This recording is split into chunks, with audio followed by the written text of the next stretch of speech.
தமிழ்நாட்டை பற்றாக்குறை மாநிலமாக மாற்றியது அதிமுக அரசுதான் என குற்றம் சாட்டிய முதலமைச்சர் தமிழ்நாடு திவாலாக வேண்டும் என்பதுதான் எடப்பாடி பழனிசாமியின் எண்ணமா என்றும் கேள்வி எழுப்பியுள்ளார்.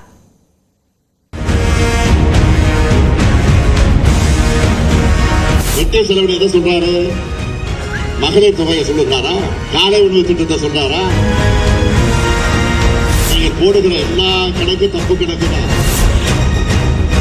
அவர் வீட்டில் உட்கார்ந்து அமாவாசை எண்ணிக்கிட்டு இருக்காரு. கள ஆய்வுக்காக சிவகங்கை சென்ற முதலமைச்சர் மு.க.ஸ்டாலின் சிவகங்கை மன்னர் துரைசிங்கம் அரசு கலைக்கல்லூரியில் 161 கோடி ரூபாய் மதிப்பில் 53,039 பணியாளர்களுக்கு நலத்திட்ட உதவிகளை வழங்கினார். அப்போது அமைச்சர் பெரியகருப்பன் முதலமைச்சருக்கு செங்கோல் வழங்கி கௌரவித்தார்.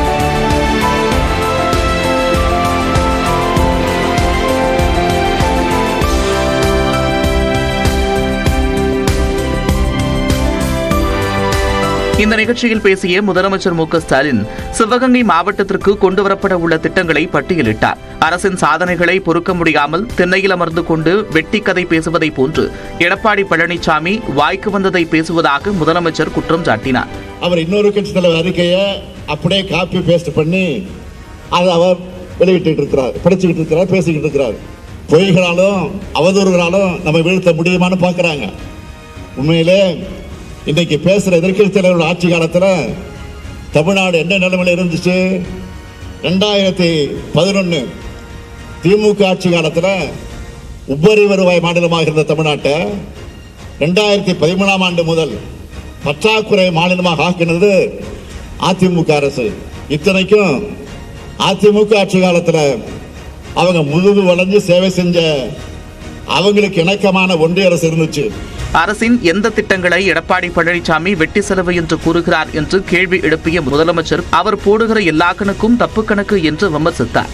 ரொம்ப சாதாரணமா தமிழ்நாடு திவால் ஆயிடுச்சுன்னு சொல்றாருன்னா தமிழ்நாடு திவால் ஆகணும் என்பதுதான் அவருடைய எண்ணமா என்று கேட்க தோணுகிறது. இன்னொன்று சொல்லுகிறார், அரசு செய்கிறதெல்லாம் வெட்டி செலவா. வெட்டி செலவு எதை சொல்றாரு? மகளிர் தொகையை சொல்லுகிறாரா? காலை உணவு திட்டத்தை சொல்றாரா? எதை கொச்சப்படுத்தி இப்படி பேசுகிறார்? மாண்புமிகு எதிர்க்கட்சி தலைவர்களே, எங்களுக்கு தெரியும் எந்த செலவு செஞ்சா மக்களுக்கு நன்மை என்பது எங்களுக்கு தெரியும். உங்க நிர்வாகத்தை மக்கள் ஞாபக மறதியால மறந்திருப்பாங்க. தப்பு கணக்கு போடாதீங்க.